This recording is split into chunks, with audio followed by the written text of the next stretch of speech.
नागपूर शहरातील सदर पोलीस ठाणे हद्दीत गुन्हे शाखा युनिट क्रमांक 5 कडून क्रिकेट सामन्यांच्या तिकिटांची अवैध विक्री करणाऱ्यावर कारवाई करण्यात आली आहे। गुप्त बातमीदाराकडून मिळालेल्या माहितीनुसार 18 जानेवारी रोजी रात्री 9:30च्या सुमारास VCA स्टेडियमच्या बाजूच्या रोडवर ही कार्यवाही करण्यात आली।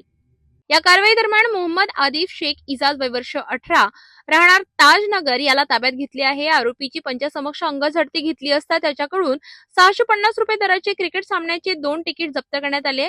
तसेच त्याच्या ताब्यातून एक मोबाईल टॅबलेट असा एकूण 23,000 रुपये किमतीचा मुद्देमाल पोलिसांनी जप्त केलाय। सखोल चौकशीत आरोपीने क्रिकेट सामन्याचे तिकीट स्वतःच्या आर्थिक फायद्यासाठी जास्त दराने विक्री करत असल्याची कबुली दिली आहे। या प्रकरणी पोलीस ठाणे सदर येथे महाराष्ट्र पोलीस कायदा 1951 कलम 33X आणि 131 अन्वये गुन्हा दाखल करण्यात आलाय।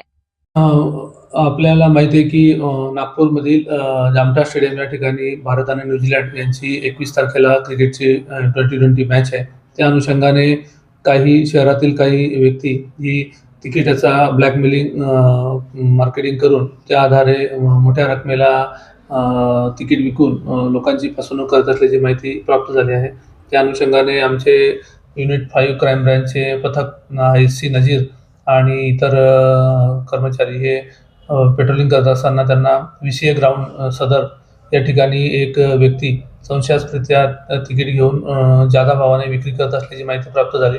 त्या अनुषंगाने त्यांनी एका व्यक्तीला ताब्यात घेतलं असता त्याच्याकडे 2 तिकीटं त्याची किंमत 600 रुपये आहे, परंतु तो ती तिकीटं जादा भावाने विकत असल्याची माहिती प्राप्त झाली असता त्यांनी त्या तिकिटासह त्याला ताब्यात घेतलं आणि त्याच्याकडे चौकशी करून पोलीस ठाणे सदर या ठिकाणी अपराध नंबर 26/26 कलम 33X 131 महाराष्ट्र पोलीस कायदा अंतर्गत आम्ही गुन्हा दाखल केलेला आहे।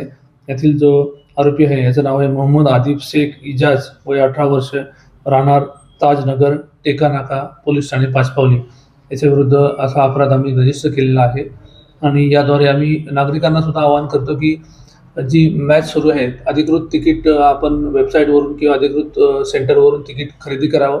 कोणीही अशा प्रकारे जादा भावाने ब्लॅक तिकीट घेण्याचा प्रयत्न करू नये। जर असं कोणी आढळला त्यांच्याविरुद्ध योग्य ती कायदेशीर कारवाई करण्यात येईल।